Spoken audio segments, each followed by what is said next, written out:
cuando dice hermanos míos, hablando de una familia y de un solo padre, en ese sentido. No es hermano Sol y hermana Luna, está hablando de paternidad. Dice hermanos míos, tened por sumo gozo cuando se hallen en distintas pruebas, sabiendo que la prueba de vuestra fe produce paciencia, mas tenga la paciencia su obra completa para que sean perfectos y cabales sin que falte cosa alguna. Es que en los momentos de espera se produce un conflicto en el que todos hemos vivido de nuestra fe, porque estamos esperando que algo suceda y no está sucediendo. Y muchos han tomado esta escritura, tengan por sumo gozo, y me gustaría leerlo en otra versión, por cierto, aunque ya estaba yo en otra versión. Permítanme un momento porque estará interesante cómo lo dice otra versión. Aquí dice tengan por sumo gozo. En otra versión dice deben tenerse por muy dichosos cuando se vean sometidos a pruebas de toda clase. Quiere decir esto que debemos estar muy alegres y sintiéndonos muy dichosos en medio de tener deudas, en medio de tener una crisis en el matrimonio, cuando nuestros hijos los vemos que están en peligro o que están lejos de Dios. Por eso deberíamos de alegrarnos o sentirnos dichosos. No, no es eso a lo que se refiere. No tiene sentido. No tiene sentido que Dios nos diga que estemos sintiéndonos dichosos y felices de estar en medio de situaciones que causan sufrimiento y aflicción. Dios no está hablando de eso. Está diciendo que en medio, dice, de las pruebas de toda clase a las que nos vemos sometidos, y esta traducción nos habla en el sentido de que estamos en un lugar hostil, como que no depende de nosotros, ¿no? Lo que está pasando hoy en el mundo acerca de los conflictos de las potencias mundiales, lo que está pasando en el ataque de Estados Unidos e Israel a Irán, lo que está pasando con la convocatoria de Trump con 17 naciones de Latinoamérica donde México no estuvo invitado para enfrentar la violencia del narcotráfico. Habla de un mundo hostil, pero simplemente quizás en lo que estamos viviendo en estos días nos resulta tan hostil, tan adverso. Está hablando de, estamos en una situación que no elegimos ni depende de nosotros. Y esto está poniendo a prueba nuestra fe. El Señor Jesús, recuerdan, declaró: en el mundo tendrán aflicción, mas confíen, yo he vencido al mundo. Y esta es la victoria que vence al mundo, vuestra fe. Simplemente quizás en nuestra casa, en la familia, en el matrimonio, estemos viviendo en una situación tan hostil que está causando dolor y aflicción, que aunque no haya guerra en Irán, en Medio Oriente, o no haya violencia en México por causa del narcotráfico, basta con lo que estamos viviendo quizás en nuestra propia familia, ¿no? Pero está hablando de que eso, de que no es eso la voluntad de Dios, no es ese el deseo de Dios, que estemos felices por estar sufriendo. No tiene sentido. No está hablando de eso, ni nos está diciendo que estemos como resignados a vivir en un mundo donde todo va mal y estamos tan mal. Eso puede suceder en la vida en Cristo. Yo estoy en Cristo quizás por mucho tiempo, y ¿cómo es posible que yo esté sufriendo de esta manera y esté en medio de una situación tan hostil y tan contraria a lo que realmente Dios desea para mi vida?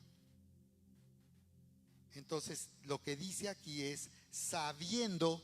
El problema es que muchos ignoran y no saben y solo leen superficialmente. El problema con tantos cristianos que están lejos de un discipulado y siguen lejos es que todo lo que saben es superficial y no conocen el corazón de Dios y creen que haciendo teología es como un día van a entender. No, es ser discipulado.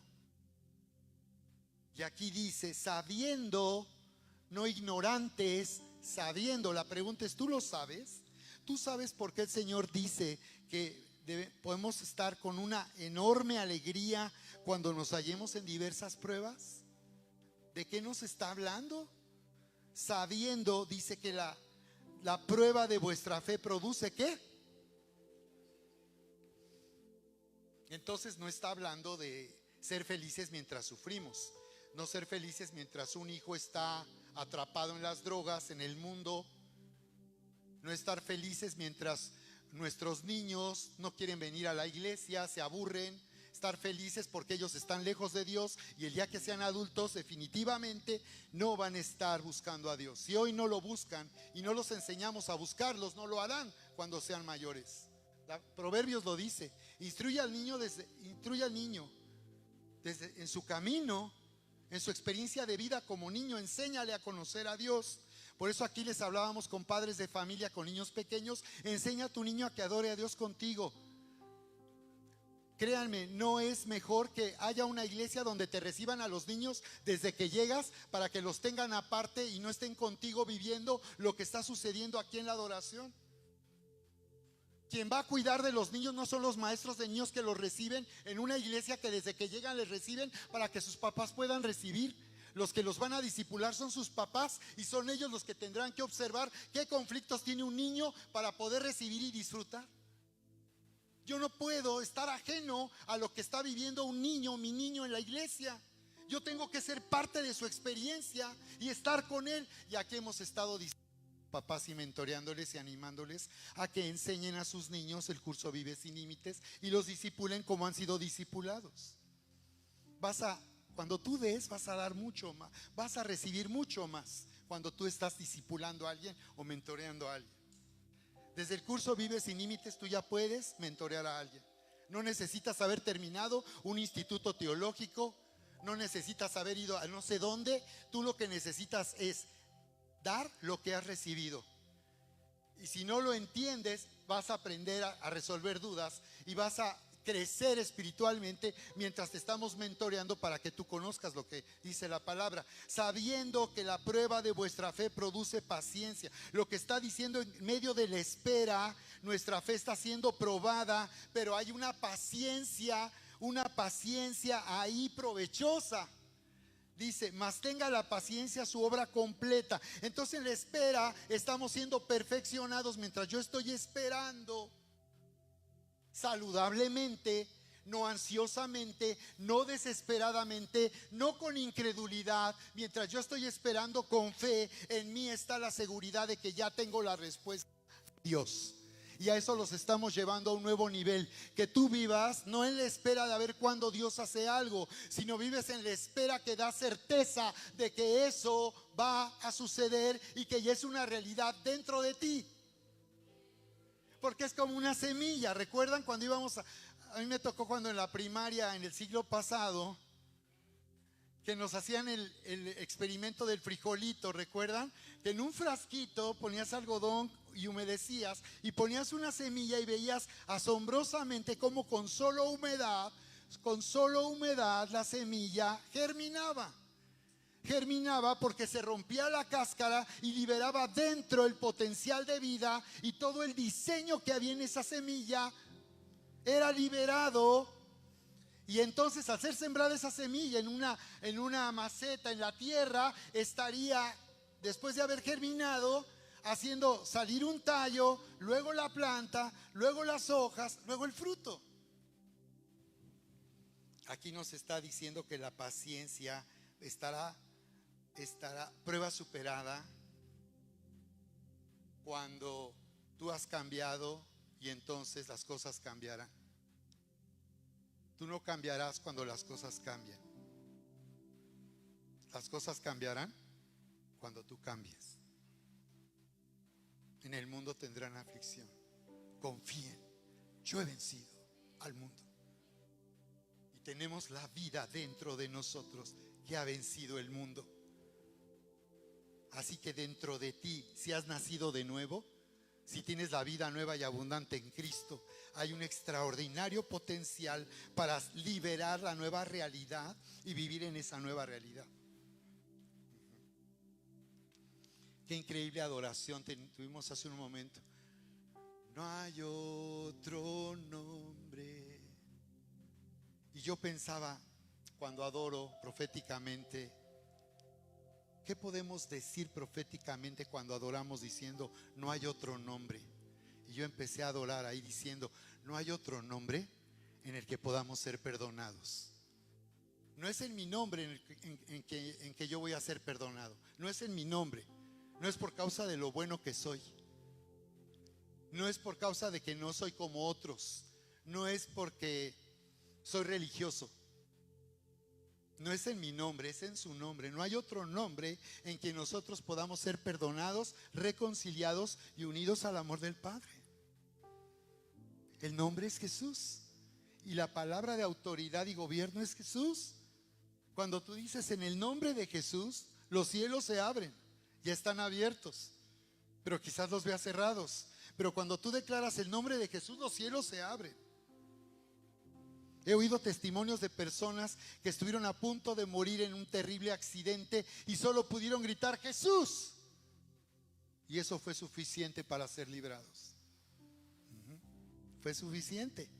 Dice, para que sean perfectos y cabales. Mientras estamos esperando que eso cambie, pero yo ya cambié, porque ya vi que no dependo de lo que otro haga, de lo que la otra persona, de la aprobación de otro. No dependo del reconocimiento de otro. No dependo de que la gente me ame, me aprecie. No dependo de que alguien me ayude, aunque Dios va a usar a alguien para ayudarme.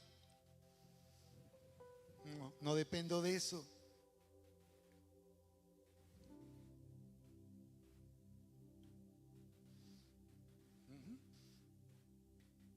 Pero esa paciencia, dice, me indicará. Hay conflicto y eso es normal. Mientras estamos esperando, ¿hay duda? ¿Alguien ha tenido dudas mientras esté esperando? Eso es normal. Dice Santiago 5, 17, 18 que Elías era un hombre semejante a pasiones semejantes a las nuestras, como tener duda mientras esperaba, pero él oró fervientemente para que lloviera y llovió, y luego volvió a orar fervientemente para que no lloviera y no llovió. ¿Recuerdan? Y mientras él estaba inclinado en el monte Carmelo, como nos dice Primero de Reyes capítulo 19, y él estaba ahí como cuando las mujeres dan a luz en Israel, postrado de esa manera, orando por lluvia, y le dice a su asistente, oye, ¿ves algo en el cielo? Y el asistente va y dice, no veo nada, Señor.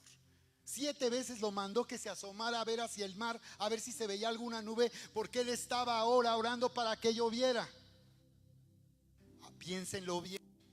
¿Por qué él tiene que orar de esa manera si Dios dijo que iba a llover? Dios dijo, por 3 años y medio no va a llover. Voy a cerrar el cielo porque Israel ha roto el pacto. Teníamos un acuerdo, teníamos amistad. Ellos me abandonaron, rompieron el pacto y se fueron tras los ídolos. Que los ídolos los alimenten, que los ídolos les bendigan, que los ídolos les den de comer. Dios no es milagrero, ni anda detrás de la gente para que le haga caso. No nos confundamos. Dios es un Dios de gracia, pero no es un Dios milagrero ni curandero. Dios te llama a conocerle. Como en Juan 6:66, después de que alimentó a 6,000 personas, o sea, en realidad fueron aproximadamente 30,000, porque no contaron a las mamás y a los niños, porque esos comen más. Pero vinieron a buscar a Jesús y Él les dijo, ustedes me buscan porque les di de comer y beber, ¿verdad? Ay, no digas eso, tú eres el pastor. No les digas que son unos convenencieros y que nada más se acercan cuando tienen un problema. Pues Jesús se los dijo. Y cuando sanó a los leprosos, preguntó, ¿y dónde están mis 9 leprosos? ¿Dónde andan? ¿Por qué no regresaron siquiera? Mejor este samaritano vino y adoró y agradeció lo que recibió. ¿Ven? Y dice que el Señor les dijo, coman mi carne y mi sangre. Les estaba hablando espiritualmente. Pero ellos se enojaron porque en realidad entendieron que lo que Jesús les estaba diciendo: yo no soy milagrero, ni curandero, ni panadero. O sea, yo los he llamado a que me conozcan. Si ustedes quieren obtener de mí algo, lo pueden obtener, pero no se queden ahí, no se confundan. Yo los he llamado a que me conozcan y a que vivan para mi plan y mi propósito. O sea, no pidas que Él te ayude en tus ondas, porque Dios no es un Dios curandero, ni milagrero, ni panadero. O sea, Él no anda ofreciendo a ver a quién apoya. La pregunta no es si Él te puede apoyar o no. La pregunta es si tú estás conectado a tope y estás viviendo para Él, porque entonces lo que tú quieres es lo que Él quiere, y lo que Él quiere es lo que tú quieres. Recuerdan que en el 2021 yo me postulé como candidato a diputado al Congreso del Estado por el 3er distrito. Y fíjense que cuando entramos ahí en la campaña electoral, se dieron la oportunidad. Yo entendí en un proceso, ya no voy a comentar aquí tantos detalles, pero yo entendí que yo tenía un llamado y que debía postularme por ser pastor. Por ser pastor me postulé, porque me di cuenta que la gente que entra en la política entra para buscar un beneficio personal, y en las campañas la gente te pide que le des esto, que le des lo otro, porque ellos, así es como las personas en México perciben la política, como algo donde si yo te apoyo, pues a mí dame un beneficio. Pero esa no es la política, así no es. Daniel 3:17 dice que Dios reina, Dios tiene dominio en el reino de los hombres. O sea, Dios está interesado en manifestarse activamente en la política. Pero yo no entré ahí por razones de un beneficio personal ni por currículum. Recuerdo que los requisitos que nos decían como pastores para entrar en la campaña, cuando traté con otro pastor también que estamos trabajando en esa visión, me decía: pero la gente que tú estás invitando está discipulada. Y me di cuenta que no estaban discipulados. Y si hubiéramos cubierto ese requisito, pues no hubieran entrado, no hubieran podido participar. No estaban en un discipulado. Yo les digo esto porque aparentemente la política es un lugar donde la gente cree que tiene legítimamente el derecho de buscar un cargo público para su beneficio personal. Y esa no es la razón para que alguien vaya a la política. Entonces, no le hagas al político. Si tú quieres que Dios te apoye en tus proyectos, primero hay que asegurarnos que lo que nosotros vamos a hacer está sirviendo a los propósitos de Dios. ¿De acuerdo? El tema de hoy le he llamado: entra en tu llamado a reinar en la vida para el propósito de Dios. Dilo conmigo: entra en tu llamado para reinar en la vida para el propósito de Dios. Otra vez: entra en tu llamado a reinar en la vida para el propósito de Dios. Entra, iglesia, en tu llamado. Ese es nuestro llamado para reinar. Y les decía de Elías, de cómo Elías, a través de Elías, el cielo gobernó la tierra. Les preguntaba, ¿recuerdan? Bueno, ¿por qué Elías estaría orando de esa manera y clamando si ya Dios había dicho que iba a llover? Muchos piensan: ¿para qué oro si Dios va a hacer algo que lo haga? Y si no, pues ya veré yo qué hago. Entonces no estás entendiendo. Y queremos que conozcas el corazón de Dios. Y el corazón de Dios es que Él nos ha llamado a reinar en la vida para cumplir su propósito. Es un llamado. Es un llamado de Dios.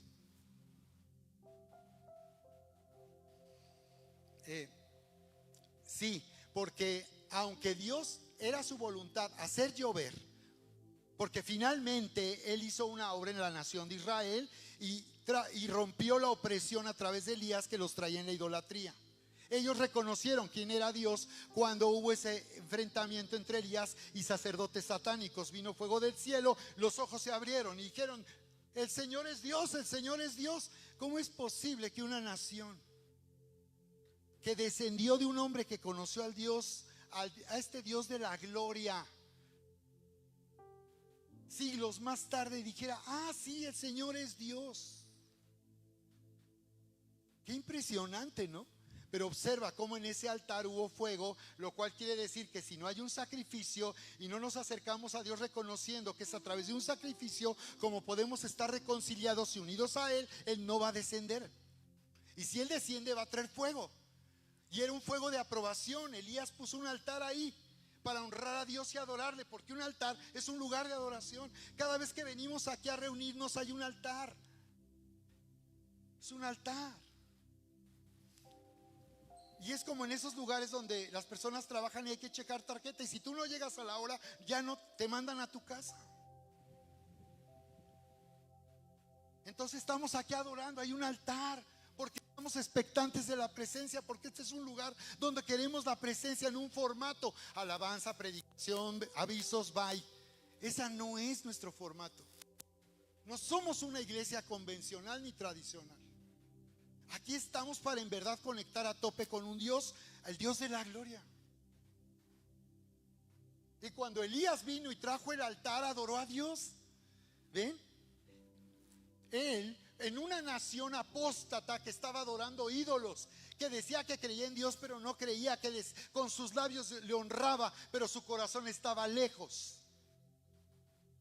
¿Cómo rompes eso? ¿Cómo quitas a alguien de esa mediocridad, esa tibieza, donde sí pero no, donde no están comprometidos con Dios de verdad, donde cada quien hace lo que bien le parece? ¿Cómo sacas de ahí a una iglesia, a una nación así,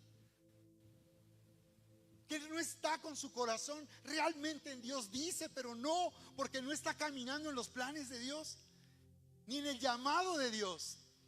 Bueno, pues a través de un altar él adoró, vino fuego y la gente abrió los ojos. O sea que estaban cerrados. O sea que ellos estaban confundidos, no estaban entendiendo quién era realmente Dios para sus vidas. Esa es la dimensión de gloria que viene para nosotros en este tiempo. Ellos necesitaban una nueva dimensión de gloria. Ya tenían la gloria de su templo.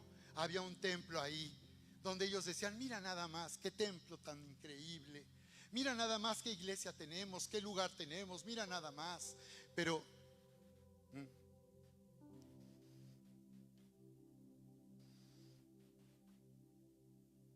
entonces necesitaba un hombre, un avivador, un hombre de avivamiento, un hombre que tenía pasión por Dios. Y Elías sale del anonimato para Dios mostrarnos que no necesita usar gente renombrada o que todos la conocen. No sabemos ni quién es Elías Tisbita. Tú búscale, estudia tu Biblia, haz teología con eso, ándale. No se sabe nada de Elías Tisbita. ¿Por qué? No se sabe nada de él. Para mostrarnos que Dios no necesita títulos ni logros para usar a alguien. Él puede traer a alguien que nadie sabe quién es, pero ahí está clamando por lluvia, porque Dios no hará nada aparte de nosotros. Todo lo que Dios se ha propuesto hacer y va a ser a través de su iglesia, va a ser a través de ti, va a ser a través de mí. Así es como Dios trabaja. Dios se va a mover en ti y te va a llevar, si tú entiendes el día de hoy que se trata no que Dios te apoye, no que haga algo, ya Dios, ándale, no seas así, ya tengo mucho así. Ah, ok, a ver, dime tu negocio y tu profesión, ¿en qué me sirve a mí? Si a esas vamos a hablar como socios. A ver, tu negocio, ¿a mí en qué me sirve? Tu carrera universitaria que estás pagando con sudor y lágrimas, ¿para qué me sirve? Lo que estás haciendo con tu hijo o tu hija, ¿a mí de qué me sirve eso? Yo digo, yo hablo por, no, Dios no dice así, yo digo así.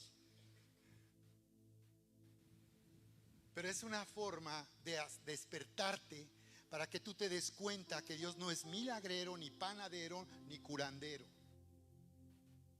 sino en la medida en que tú entras en el propósito de Dios, en los planes de Dios. ¿De acuerdo? Aún por eso Dios pide diezmos, ofrendas, primicias. Gracias por las personas que trajeron sus primicias. Hasta nos trajeron medio kilo de limones. Y pues están buenísimos, buenísimos. Y así es un corazón para Dios, que tú le das lo primero. Si le puedes dar eso, ¿qué no le vas a dar? ¿De acuerdo?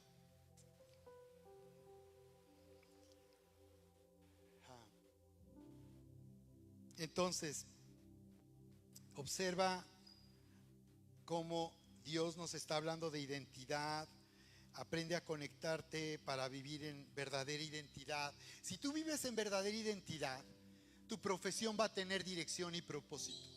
Si tú terminaste una carrera profesional, lo que tú necesitas es: Señor, aquí está, yo soy profesionista en esto, yo tengo esta carrera, yo tengo este negocio. Señor, ¿cómo quieres que esto sirva a tus propósitos? ¿Cómo esto me va a hacer a mí y a hacer discípulos? ¿Cómo esto me va a hacer ir a otros para llevarlos a ti? ¿Cómo esto me va a hacer ser una luz que alumbre en la oscuridad? ¿Cómo a través de mis relaciones de negocios la gente me va a conocer, y cómo yo voy a brillar, y cómo van a ver a través de mí, te van a ver a ti? En las bodas yo siempre acostumbraba casi predicarles al evangelio. Nada más me faltaba decirles: la boda no se termina hasta que aquí no vengan de rodillas y reciban a Cristo. Nada más eso me faltaba en las bodas. Pero ahí les hablaba del matrimonio, de la relación con Dios, con un pacto, pero finalmente así yo muy evangelístico, porque yo decía: es que aquí hay invitados, aquí hay familia, quizás sea la única vez que van a oír acerca de su salvación. Quizás no tengan otra oportunidad de escuchar, ¿no? La razón que Elías y cualquiera puede abrir y cerrar los cielos es porque hemos sido destinados a reinar. Di conmigo: estoy destinado a reinar. Dilo: estoy destinado a gobernar. En medio de toda situación hay un llamado para que tú gobiernes, y eso es identidad. Por eso les estamos hablando del espejo del libro de los Efesios. ¿Cómo vas? ¿Cómo vas con tu devocional de Efesios? Al despertar y al dormir, 10 minutos de oír y 10 minutos de estar en su presencia, simplemente adorándole. No tienes ni que decir nada. Como dice el salmista: estad quietos y conoced que yo soy Dios. Disfruta. Mira, si tan solo tú entras en esos momentos, qué poderoso estuvo. Espero que Erika al rato nos hable de lo que pasó el viernes, ¿verdad? En esta nueva temporada, el jueves. En esta nueva temporada, qué poderoso estuvo el mover del Espíritu Santo.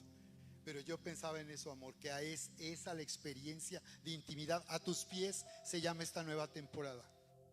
Y miren qué padre, no solo es para Latitud, sino es para la iglesia, toda la iglesia. Es que fuimos diseñados para gobernar, para que a través de Dios hizo al hombre para que el cielo gobernara la tierra, e hizo al hombre, lo asignó, como dice Salmo 115: los cielos de los cielos son del Señor, pero a los hombres les ha dado la tierra. Entonces Dios nos asignó la tierra, y Dios te asignó un área de tu esfera de influencia para que tú gobiernes. Y yo les comentaba acerca de este fenómeno mediático cultural que le llaman los Terian.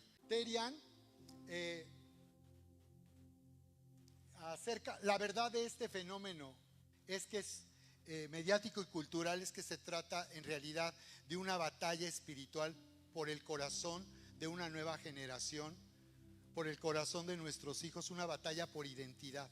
Profesando ser sabios, se hicieron ¿qué? Necios. Dice: y cambiaron la gloria del Dios incorruptible ¿en qué?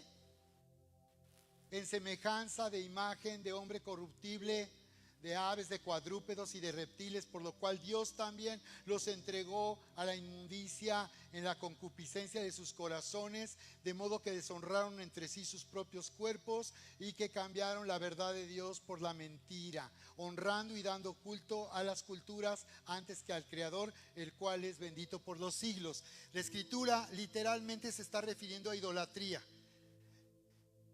En el imperio romano promovía adoración a ídolos, y en todas las culturas de ese mundo antiguo había idolatría a animales, a reptiles, pero veo que este es un principio que aplica a lo que está pasando. Es un comentario breve de la importancia que tiene nuestra identidad para reinar.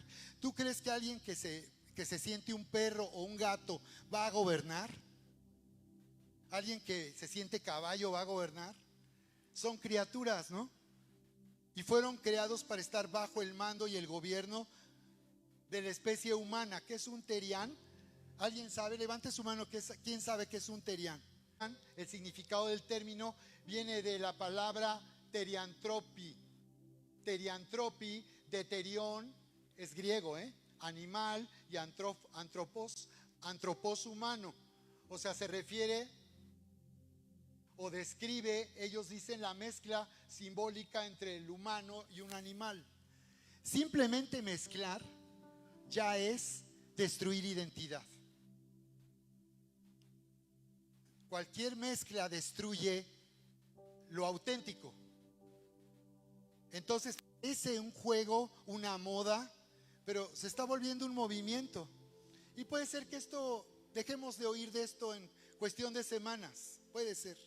Pero quiero que identifiques cómo constantemente hay amenazas a nuestra identidad y a la identidad de esta nueva generación. Si tú eres papá y tienes niños o niñas pequeños o adolescentes, necesitas informarte de estos temas y liderear en estos temas para que no te tomen por sorpresa el día de mañana y lleguen vestidos como gato. Digo, si alguien en tu casa llega como gato, ponlo a lavar trastes, lavar el carro, aprovecha el momento, ¿verdad?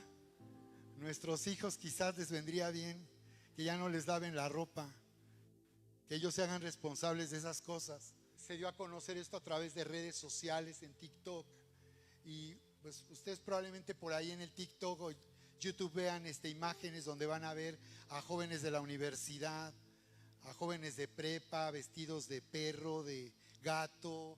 Y sí, vi la entrevista de uno y decía que sí, que él se siente como perro y sale a oler a los perros, pero ya después de eso ya hace su vida normal. Bien, solo quería tenerme ahí como un ejemplo de la importancia de estar conectados con Dios, porque conforme nosotros estamos conectados con Dios, es que nosotros crecemos en identidad, y es como nosotros alimentamos nuestra identidad. Cuando oímos lo que Dios dice a través de su palabra, estamos en un espejo que nos muestra quién en verdad somos. Porque a donde tú quieras llegar en la vida estará determinado por quien tú eres. Nuestra identidad determina hasta dónde llegaremos en la vida. Pero quien tú eres está determinado por quien tú crees que tú eres. Por esa razón es que Dios nos alimenta con su palabra como el pan para los hijos, para que a través de lo que Él dice a nuestra vida quienes nosotros somos, eso fortalezca, eso nutra nuestra identidad y nos haga crecer a la madurez para ejercer derechos legales como alguien mayor que puede gobernar y hacer que el cielo gobierne la tierra. El mayor problema que vemos en nuestra naturaleza es nuestra inclinación al miedo y al temor.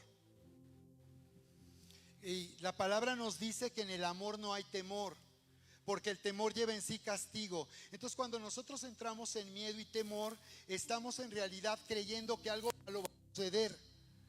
Si estamos creyendo que algo malo va a suceder, gobernados por el miedo y el temor, ¿cómo vamos a gobernar de parte de Dios y cómo vamos a hacer que el cielo reine en la tierra? Por esa razón Dios nos lleva a integridad, a ser íntegros, a no estar divididos, porque una cosa es lo que yo pienso, pero otra cosa es la que yo digo. Una cosa es lo que yo digo y otra cosa es lo que yo hago, y eso es dividir la fe. Necesita Dios que toda nuestra alma esté gobernada y bajo la influencia de su amor y su verdad, para que podamos gobernar eficazmente, para que podamos orar eficazmente. Y si nosotros entramos en este discipulado, porque solamente el discipulado puede transformarnos de esta manera. Cuando entramos en un discipulado donde no tenemos filtros teológicos o doctrinales y estamos siendo dóciles y enseñables, vamos a crecer de esta manera en nuestro llamado. Porque todo lo que no esté de acuerdo con esto estaría entonces poniéndote en una doctrina. Y entonces tú no vas a poder gobernar si tú tienes doctrinas. Y si tú ya tienes un filtro y no estás dispuesto a dejar tu orgullo en tu forma de pensar, y si tú siempre quieres tener la razón y todo lo que tú piensas y dices, así es, ¿cómo vas a crecer si tú ya llegaste? Ahora, si ya llegaste, te pregunto, ¿estás gobernando?